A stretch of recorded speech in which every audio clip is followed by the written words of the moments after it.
My dear students, as you know, whole world have been affected by coronavirus. So in such difficult situation, our central and state government have decided to take online classes in every government and private school. I am Ranjit Mishra, going to take your English classes. आज मैं आप लोगों का अंग्रेजी विषय का पहला chapter जो कि एक पोएम है, इस पोएम का नाम है मॉर्निंग एंजल, सुबह का देवदूत। आप लोग जानते होंगे कि सुबह का देवदूत किसको कहते हैं। सुबह का देवदूत अर्थात सूरज देवता को सूरज का देवदूत कहा जाता है।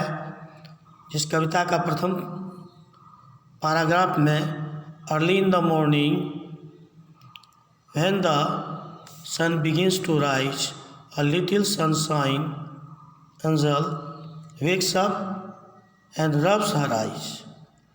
कहने का यह तात्पर्य हुआ, आप लोगों को इस बात को जानकर आश्चर्य होगा, जब कुछ दिनों तक सूर्योदय नहीं होगा तो क्या होगा। आप लोग बता सकते हैं कि जब कुछ दिनों तक सूर्योदय नहीं हो, सूर्य नहीं होंगे तो क्या होगा। क्या आपने कभी लोगों को सूर्य देवता का पूजा करते हुए देखा है।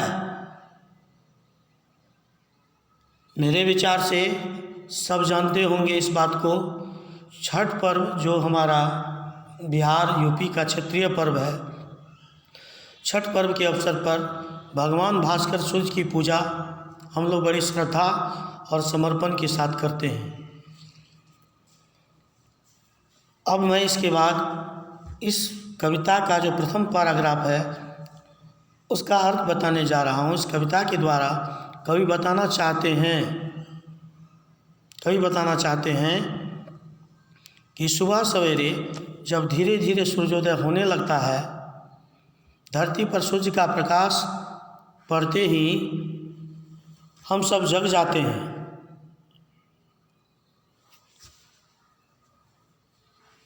धरती पर सूर्य का प्रकाश पड़ते ही हम सब जग जाते हैं, बिछावन छोड़कर अपनी आँखों को मलते हैं और हम सब जगकर अपने कामों में लग जाते हैं।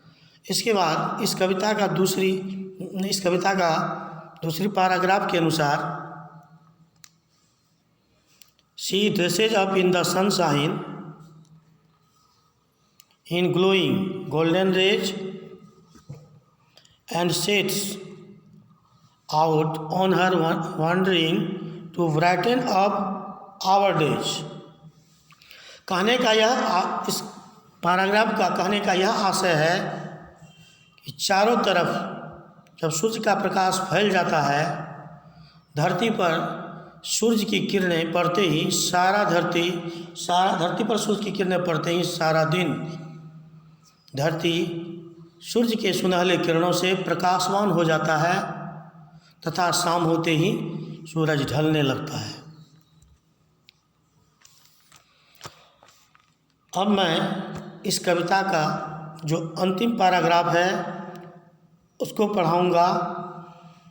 She touches every flower as it open to the sun and spreads warmth and happiness to blaze in everyone।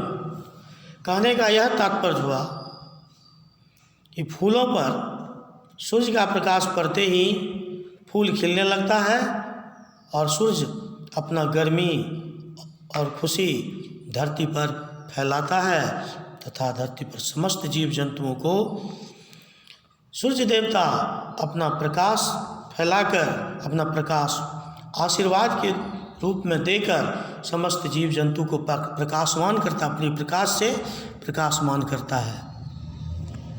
मैं अंतिम में इस कविता का क्या मुख्य सीख है, नैतिक सीख क्या है या क्या संदेश देती है, इसके बारे में बताना चाहूँगा। इस कविता से हमें यही शिक्षा मिलती है कि हमें आलस्य नहीं करना चाहिए। जिस तरह प्रतिदिन सूर्योदय होता है, सूर्योदय होते ही हम सबको बिछावन छोड़ देना चाहिए और नित्य क्रिया से निवृत्त होकर अपने अपने कामों में लग जाना चाहिए। और सूरज की तरह हमको भी अपने अदम्य हिम्मत, साहस और कर्म के साथ अपने भविष्य में आगे बढ़ने का प्रेरणा लेनी चाहिए। थैंक्स।